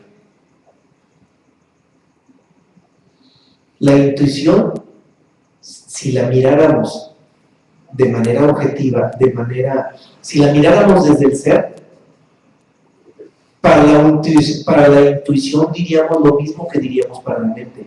Yo no soy estos pensamientos. Por lo tanto, con la intuición diríamos, yo tampoco soy ese presentimiento. Entonces, el desarrollo de sentidos extranormales nada tiene que ver con la libertad de la conciencia, porque siguen siendo sentidos. No importa que sean paranormales, siguen siendo existenciales. Por muy sublimes que sean, siguen siendo existenciales. Siguen emanando de alguno de nuestros cuerpos existenciales. Entonces, Esto, la intuición no es una cualidad del ser. La única cualidad del ser es observación y nada más, no hay que meterle más, observación. Es todo. El ser simplemente observa, no busquemos tres pies al gato. Sí. David, mientras más obedeces a la intuición, yo siento que más se desarrolla. Eso es un punto. La otra, visualicemos una balanza y cuando la balanza se inclina hacia un lado, estás en la víctima, cuando se inclina al otro lado, estás en el juez y de repente puedes decir, ay, otra vez estoy en la víctima, ya estás de juez. Entonces, si ves que estás en la víctima, pues la observas, pero no la juzgas, regresas a estar como observador. Sí, bien. En cuanto a la intuición, definitivamente, entre más observas lo que intuyes, más lo agudiza la intuición. Pero igual sucede con el oído. Entre más observamos lo que escuchamos, más se agudiza nuestro oído. Un invidente deja de ver, no le queda otra más que observar más su oído. Y se le agudiza muchísimo porque lo está observando más. Igual sucede con la intuición. Sigue siendo un sentido. Pero por muy agudo que sea la intuición o la capacidad intuitiva, jamás va a ser una cualidad del ser. Jamás va a ser una actividad del ser. No es un quehacer del ser. No está en el ser. No es algo que esté en el ser. Porque, insisto, lo único que sí es en el ser es unidad. Y al ser unidad no hay división, por lo tanto hay un acto único. Y el acto único del ser es observación, no hay más. Sí, hay una pregunta en la red y prácticamente lo mismo que estaba comentando Alma aquí. Nos dice Almita en la red, la intuición cómo se desarrolla y pues lo que estás comentando, que es la observación. Primero de esa observación. Bueno, inherentemente la observación podría desarrollarse, pero no hay que confundir la observación con la intuición. O sea, son dos cosas muy distintas. O sea, la intuición es un sentido mucho más sublime y sutil que los 5 orgánicos que tenemos, pero sigue siendo existencial. La observación es el ser, es el acto único del ser. O sea, en la observación es del ser y no hay más. Al ser no lo podemos encontrar en nada que no sea la observación. Solo en la observación el ser está manifiesto. Ahí y solo allí. Bien, seguimos porque ya tenemos encima el tiempo y hay que abordar las citas que nos hicieron falta también. Leímos algunas de las citas en la charla anterior. Y pues solamente cerramos por comentar, ya habíamos comentado que el problema no está en la carga de los pensamientos, sino en distinguir entre los que necesitamos y los que no necesitamos. Y el problema es que mucha gente con pensamientos innecesarios se jacta de ser erudita y lo único que está haciendo es engañarse a sí misma y engañar al mundo entero. Lo importante no está en la acumulación de ideas y en la acumulación de pensamientos elevados. Eso no engrandece a nadie. Eso lo único que hace es engrandecer una personalidad que es ilusoria, que no es nuestra realidad. Entonces, esa carga de ideas y de pensamientos, al final de cuentas, jamás va a ser lo importante. Y al revés, podemos descubrir que la maestría en cualquier campo del conocimiento se da precisamente cuando la mente deja de intervenir. O cuando la mente interviene pero en segundo plano. Allí es cuando se llega a la maestría, tanto en la ciencia como en la filosofía y como en el arte. En cualquier campo del conocimiento. Entonces la no mente o ubicar a la mente como factor secundario es abrir el espacio del ser, y allí es donde entra la maestría.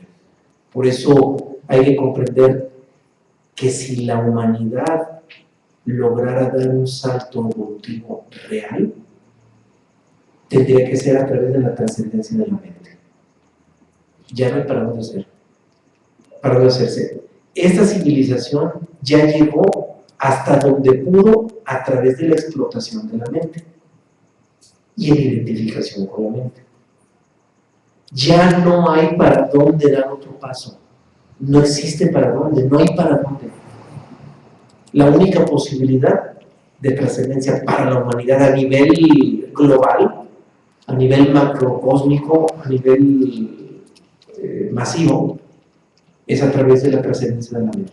Claro, para que pueda haber una trascendencia global de la mente, primero tenemos que asumir nuestra responsabilidad individual de hacerlo en nosotros mismos. Bien, vamos a las citas. No sé si recuerdo cuántos encuentros quedan. Sí, la última fue la de Aristóteles. Perfecto, maravilloso. Fue la última cita que leímos. Habíamos entrado a la tradición helénica y Aristóteles nos decía: nada hay en la mente que no haya estado antes en los sentidos. Y esto nos ilustraba algo que ya habíamos comentado desde la introducción o la locución inicial, en el sentido de que la mente no puede pensar sin los sentidos. Sin los sentidos la mente no existe. Bien, pasamos a la siguiente, entramos ahora al Islam, y a través del Islam nos introducimos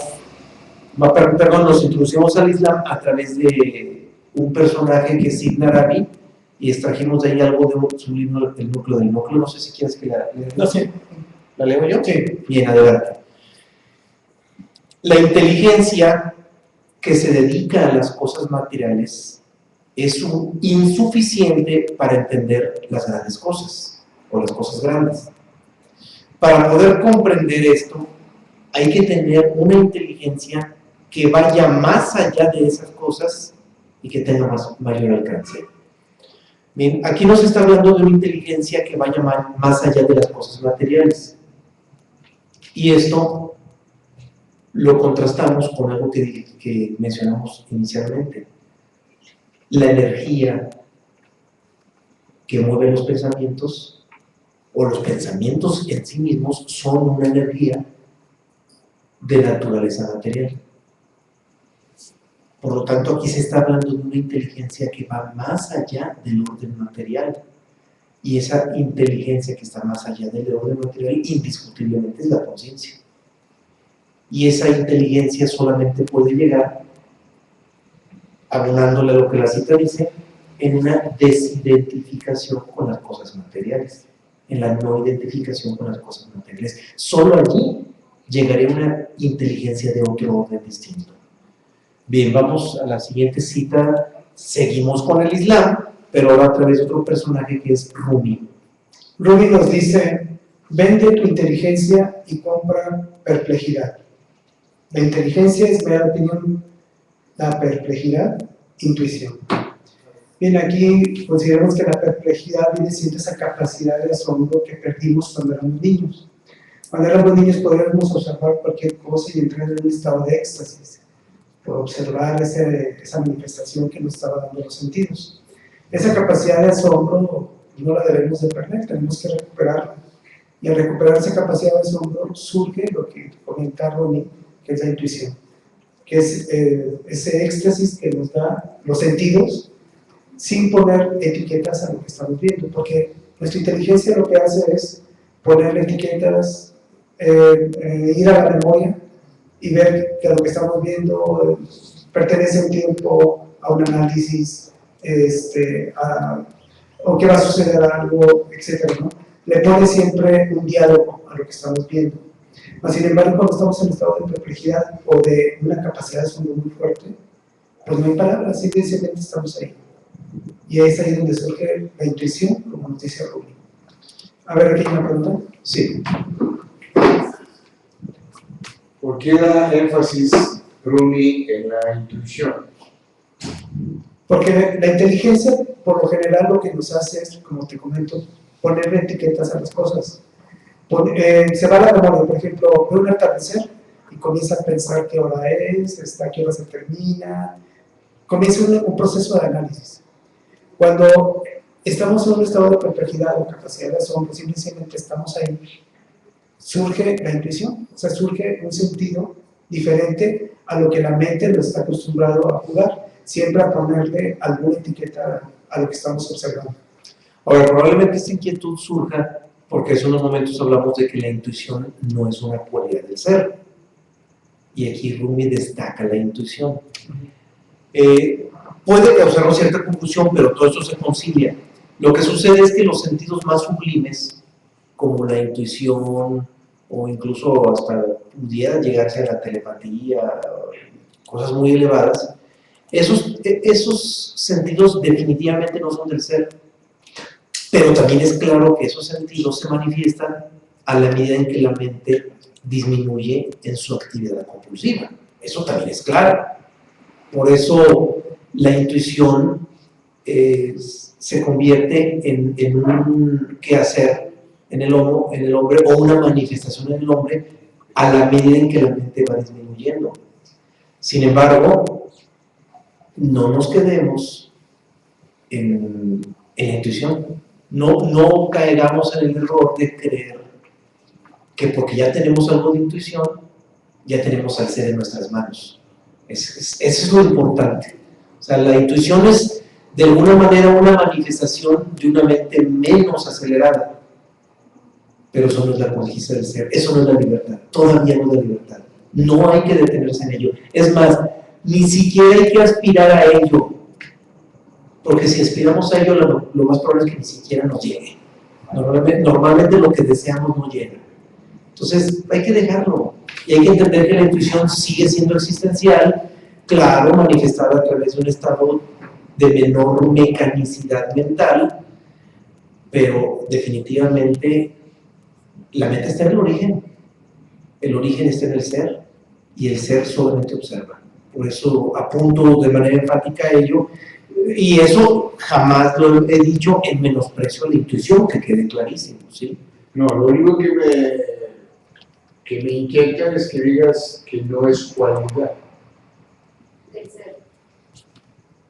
O no es ni cualidad, ni actividad, ni estado del ser, ninguna de ellas. ¿Por qué no lo podemos nombrar como cualidad?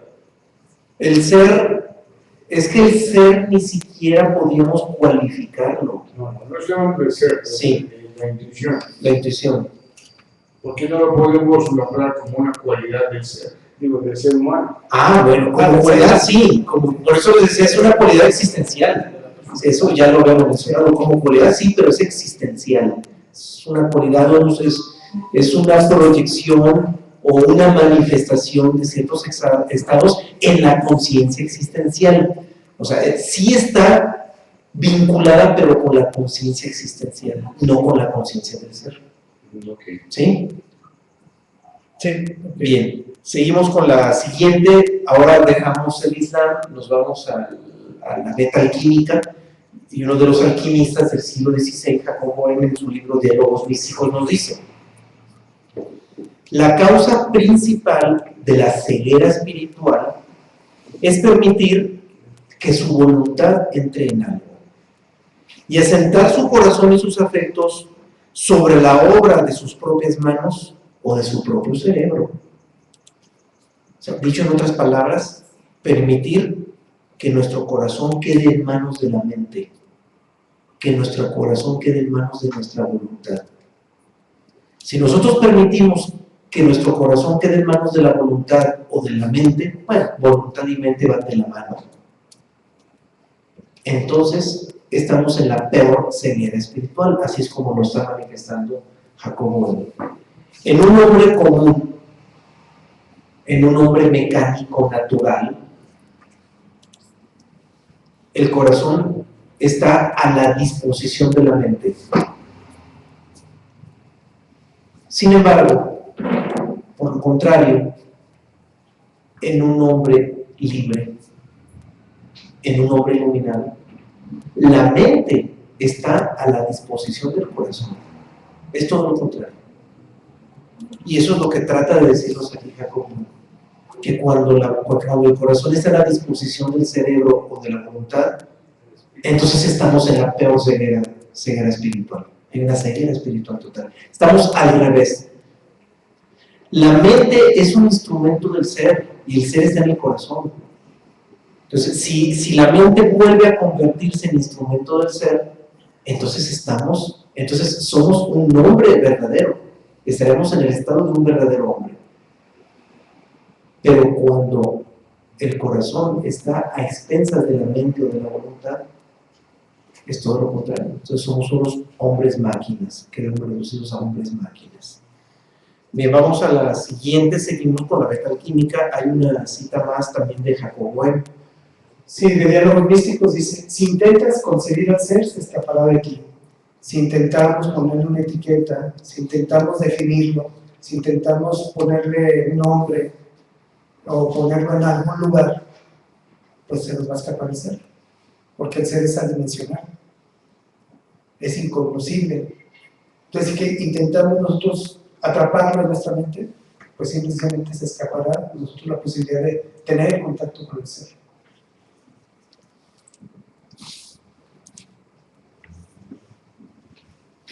Bien, seguimos con una cita más de Jacob Boehme, en la que hace una descripción del estado natural de la mente y de los sentidos.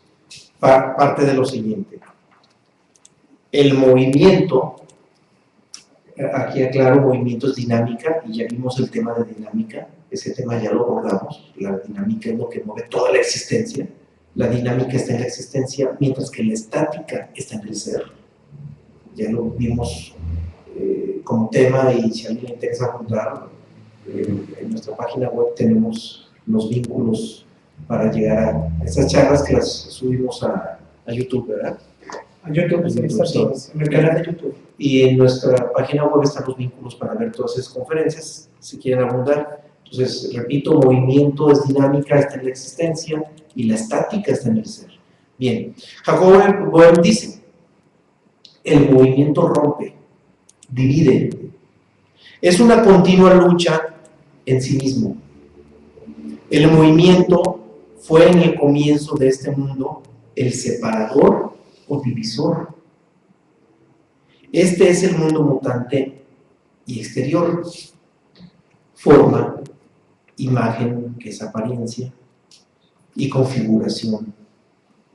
La agudeza móvil viene a ser la sensación, o sea, los sentidos. Esta sensación es la causa de la mente y de los sentidos.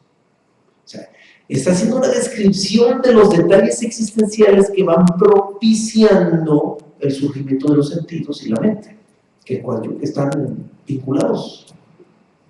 Uno está en función del otro. Y todo empieza por el movimiento.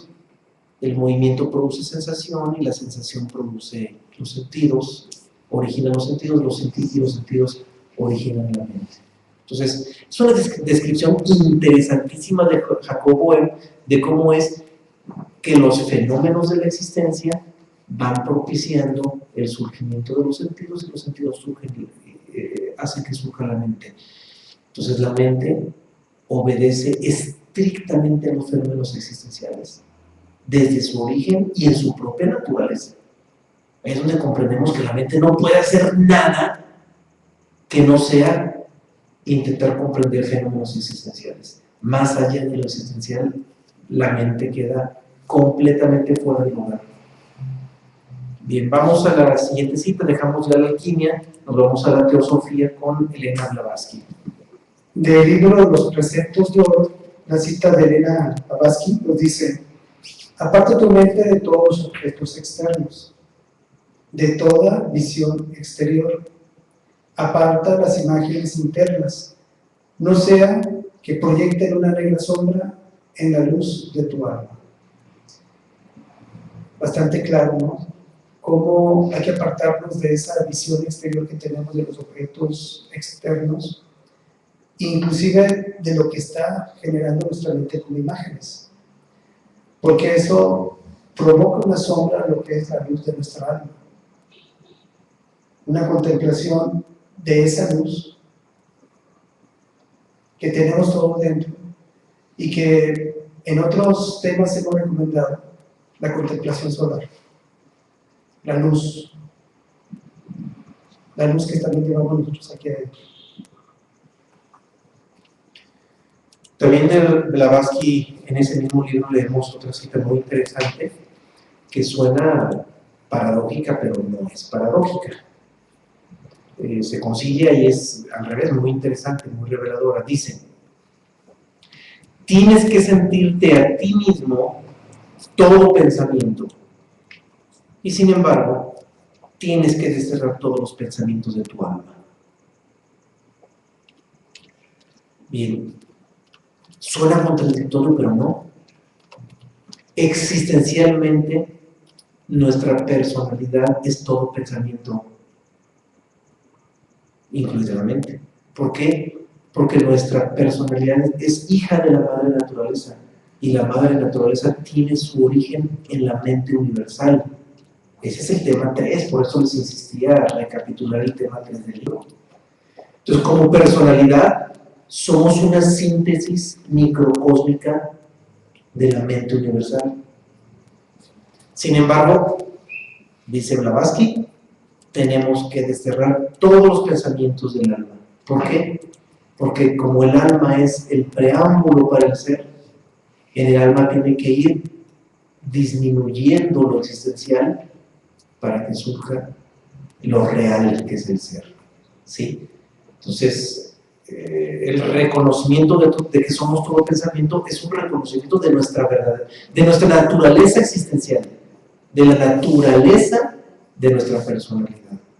Una vez reconocida esa naturaleza, bien, entonces no nos queda otra más que comprender que los pensamientos nada le abonan al alma. Bien, dejamos la teosofía y nos vamos ya con Krishnamurti, que aunque surge en la teosofía, ya él va más allá, va mucho más allá de la teosofía. Mientras tengas conceptos, nunca verás lo que es verdadero. Los conceptos son semiverdades, los conceptos también son creencias, los conceptos son imágenes mentales que nos formamos de las cosas. Los conceptos también son juicios que nos hemos juzgado a través de nuestra existencia.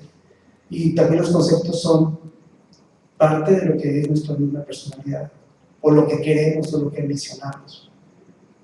A veces queremos ambicionar una experiencia espiritual o mística dentro de una meditación. Eso es un concepto que tenemos, inclusive de la misma meditación y de lo que queremos alcanzar como vida espiritual.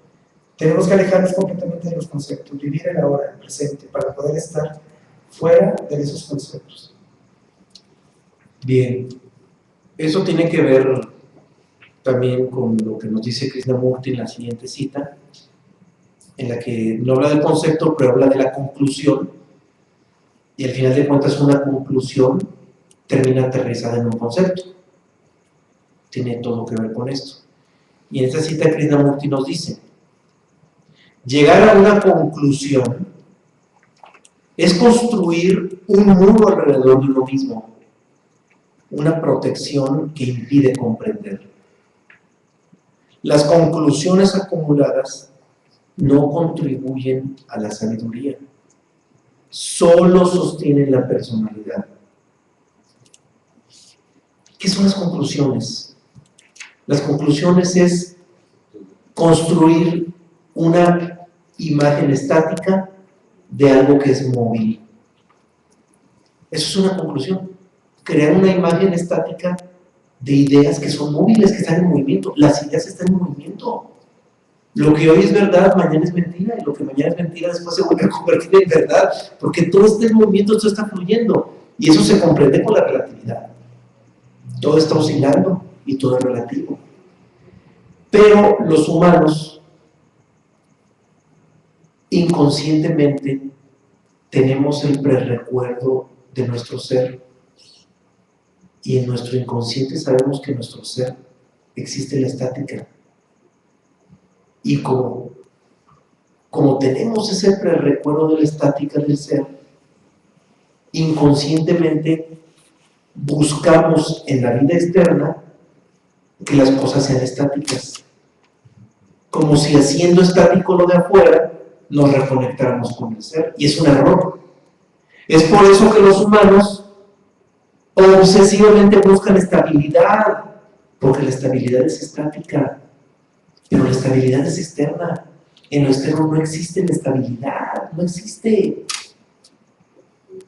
Y los humanos sufrimos. De hecho, casi todo el sufrimiento, la mayor parte del sufrimiento del hombre es porque está obsesionado en la conquista de la estabilidad, y de repente nos vemos que todo lo que construimos y que creíamos que ya era estable se nos desvanece, se nos remueve, y eso nos hace sufrir, porque rechazamos la dinámica de la vida natural. Lo estable no existe, en lo externo no existe lo estable, todo está en movimiento. Bueno, pues las conclusiones son conceptos mentales que queremos dejarlos estáticos.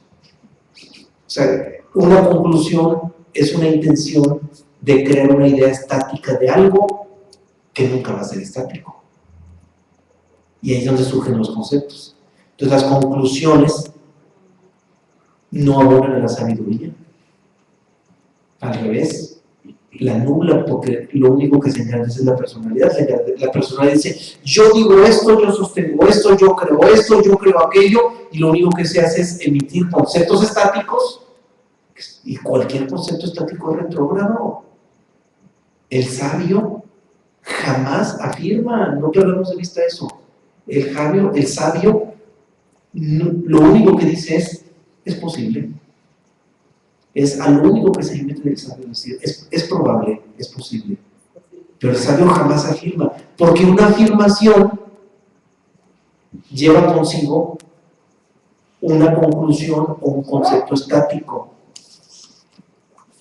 Y en la sabiduría se comprende el carácter dinámico de todo, incluido el pensamiento, incluidas las ideas, todo es dinámico. Entonces un sabio jamás afirma. ¿Quieren descubrir que alguien no es sabio? Observen el momento en que afirmó algo. En ese momento se da cuenta que no es sabio. En ese momento descubrimos que no es sabio porque afirmó algo. La afirmación es antítesis de la sabiduría. Y cualquier conclusión de lo que habla Krishnamurti queda aterrizado en una afirmación. Si es conclusión, se tiene que aterrizar en una afirmación. Entonces es ir en contra de la naturaleza, es crear una idea estática del pensamiento universal que es dinámico.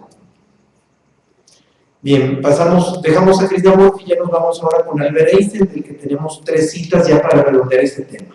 Y precisamente hablando de esa sabiduría de un maestro como Albert Einstein, nos dice, hay 2 cosas infinitas, el universo y la estupidez humana.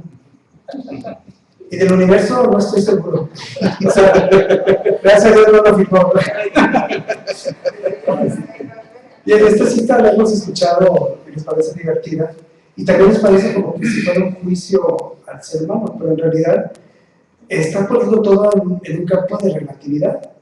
Hoy en la actualidad, con los avances científicos, con los observatorios estelares como el Hubble, se le ha encontrado al universo que es finito, como decía Einstein. O sea, él no estaba seguro, porque en su momento no existía la tecnología, pero hoy que existe la tecnología ya se sabe que el universo es finito, o sea, sí tiene un principio y un final. Y qué bueno que dijo que no estaba seguro. Sí, por eso fue un gran sabio.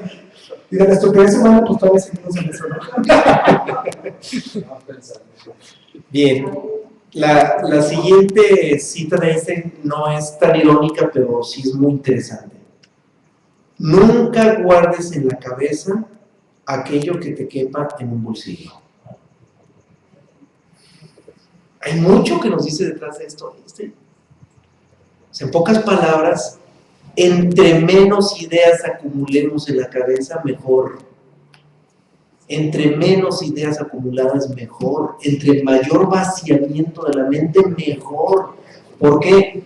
Porque todas las ideas acumuladas son conceptos. Y los conceptos no es más que ideas cristalizadas o ideas artificiosamente convertidas en estáticas, cuando la mente universal es dinámica. Entonces hay que dejar que la mente también sea dinámica. Y si nosotros dejamos que la mente sea dinámica, entonces no vamos a guardar ideas, no vamos a atesorar conceptos estáticos. Lo que dice Einstein abona eso. Entre menos guardemos en la cabeza, mejor. Y pensar que los pseudocientíficos creen lo contrario. Creen que entre más información se tenga asimilada y procesada, más inteligentes y más grandes científicos son. Y no.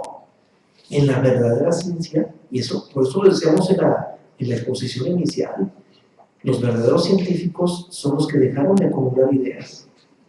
Si ibas a comentar algo, si le pasan el micrófono, por favor, para que los escuchen en la red.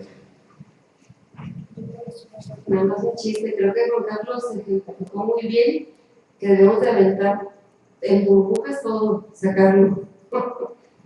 Sí, correcto. Bien, vamos a la última cita, que es de Alberto de la Piedra, es decir, Albert Einstein. Genial esa cita, genial. El simple pensamiento no es capaz de proporcionarnos un sentido de los fines últimos y fundamentales. Los fines esenciales no pueden fundarse en la razón. Están allí como algo vivo, sin que resulte indispensable buscar una justificación de su existencia. Adquieren fuerza no mediante la demostración, sino por la revelación. Impresionante cita. Aquí Einstein nos está hablando de revelación.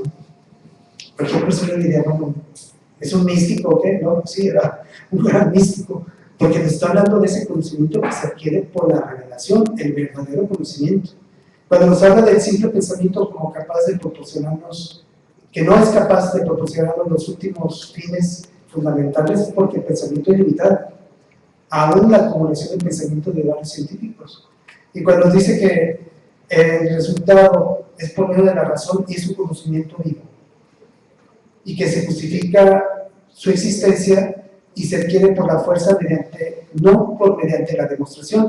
Aquí anulan al método científico, que es la observación, o sea, la demostración de los hechos, los anula. ¿Por qué? Porque la verdadera razón es por revelación del ser. Impresionante, sí. No, impresionante, ¿no? Y ven el lenguaje que utiliza Einstein.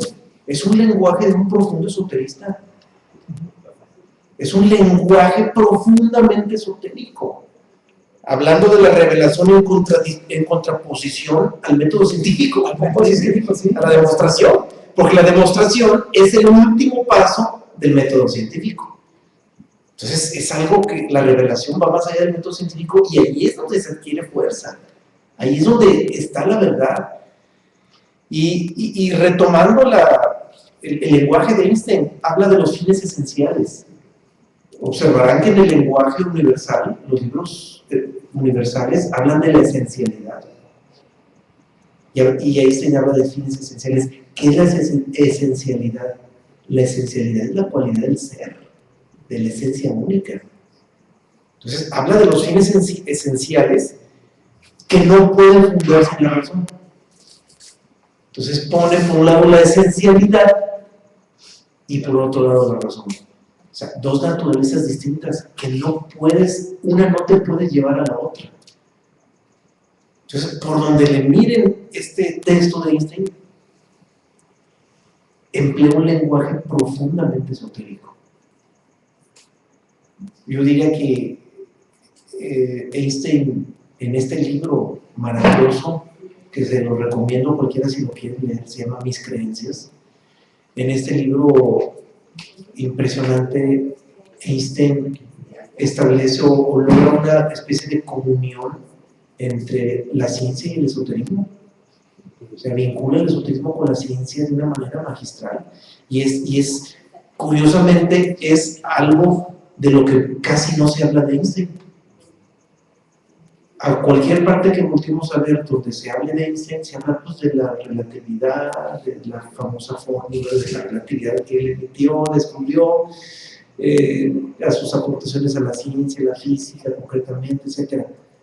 Pero de esta aportación filosófico-esotérica de Einstein, casi no se habla. Queda completamente en el vacío. Queda en el vacío y es algo impresionante. Bueno, nosotros no es que queramos rescatar la obra de Einstein, lo que queremos es permitir que nos abone, permitir que con ello aterricemos las ideas que los libros universales nos están aportando. Bien, un comentario. Pero sería más o menos la misma imaginación que el ser humano ha hecho siempre de la parte espiritual, ¿no? De la parte filosófica. O sea, la separación que hace Einstein de la ciencia, pues, o sea, la separación que la gente hace de lo de Einstein en la parte de la ciencia es la misma que ha hecho siempre la separación de la parte filosófica. O sea, a la parte filosófica acude poca gente. Sí, lo que sucede es lo que usted menciona, históricamente, digamos desde el Renacimiento, que es donde empieza la era moderna, en el siglo XVI, se separó la filosofía de la ciencia porque sentían que era como el agua y el aceite, como si una no tuviera que ver con la otra. Y ese fue el error más grave que cometió la humanidad. Se agudiza más en el siglo XVIII cuando Napoleón decreta que las universidades, donde se enseñaba la universalidad, se dividieran en facultades para propiciar la especialización en las carreras que conocemos, tradicionales. Y esa especialización lo único que provocó fue la división. La humanidad perdió brújula y se divide, se separa completamente la ciencia de la filosofía. Einstein viene a rescatar ese error, más bien viene a resolver ese error y viene a hacer un trabajo, una intentona, hace grandes aportaciones a la ciencia, pero al mismo tiempo la acerca de la filosofía. Podríamos decir que Einstein es el preámbulo de la física cuántica, y ya la física cuántica tiene plenamente vinculada la ciencia con la filosofía, ya es una vinculación total.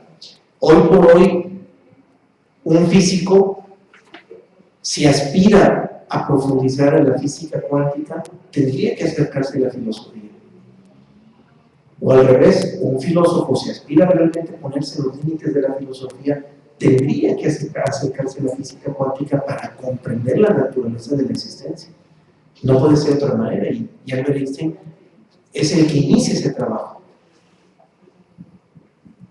Ahí, a ver, si acerca el micrófono, por favor. Entonces, lo que hay que hacer es corregir nuestros sentidos. A ver, Nuestros sentimientos, nuestros sentidos, nuestros 5 sentidos. ¿Por qué corregirlos? Actuar. Pero es que no es tanto corregir los sentidos, es desidentificarse con ellos, entender que no somos eso. Bueno, porque a eso me refiero. Sí, corregirlos en ese aspecto. Sí, sí, pero no corregirlos a ellos, sino corregir nuestra identificación con ellos, nuestra identificación con ellos. Así como hemos dicho, yo no soy la mente, pues tampoco yo soy yo no soy mis sentidos. A ver, ¿hay algo en la red, verdad? Sí, en la red nos pregunta Carla, ¿cómo podemos estar seguros que nuestro espíritu es creación de nuestra mente y no engañarnos? Muy buena pregunta, Carla. Normalmente nosotros en nuestra existencia creemos que tenemos experiencias espirituales y nuestra mente nos hace creer eso. Tuviste una experiencia espiritual. Sin embargo, hay que volteársela. Somos espíritu y estamos viviendo estamos coexistiendo con una experiencia humana. Hay que hacerlo al revés. Al revés, un espíritu experimentando la naturaleza humana. Exactamente. Bien, ¿algo más? Sea aquí en Guadalajara una red. Bien, de no ser así, pues damos por cerrado el tema. Ahora nos sobraron 3 minutitos o 5 minutitos. Cosa rara, pero bueno. Lo pregunta Perdón de Barcelona. Entonces todo fue creado por la mente. En realidad, la mente le ha puesto etiqueta a todo nuestro mundo. Y nuestra civilización subsiste en base a ello, en base a un protocolo que todos hemos puesto. Pero esa es la parte externa de nuestra mente. Nuestra mente hay que ponerla, o sea, no es nada tampoco. Hay que ponerla en su lugar. Es una computadora interna que tenemos nosotros y hay que darle su uso como es. Y si lo vemos a nivel macrocósmico, el universo surge a partir de la mente original universal. Exacto. O sea, el universo tiene su origen en una mente original, en una mente universal.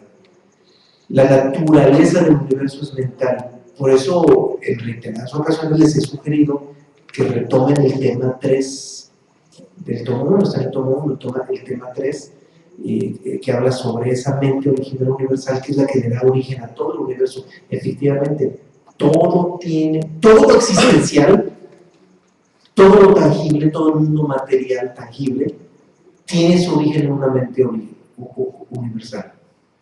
Es decir, la naturaleza de la existencia, la naturaleza del universo físico es mental. Es una ley universal, por cierto, suscrita por Hermes Trismegisto. Bien, con esto cerramos. Les agradecemos mucho que nos hayan acompañado, que nos sigan brindando esta confianza Y en la próxima sesión abordamos el último tema del tomo 2, para que con eso cerremos ese tomo y ya empecemos con el tomo 3. Aclaro desde ahorita que el tomo 3 todavía no lo tenemos editado, está en proceso. Yo espero que a más tardar en octubre lo tengamos ya editado, físicamente y impreso, y una vez que lo tengamos impreso también igual en PDF lo subiremos a nuestra página web para que todo el mundo disponga de ese tomo 3 también. Bueno, pues nos vemos la próxima semana. Buenos días Europa, buenas noches a México. Gracias. Gracias.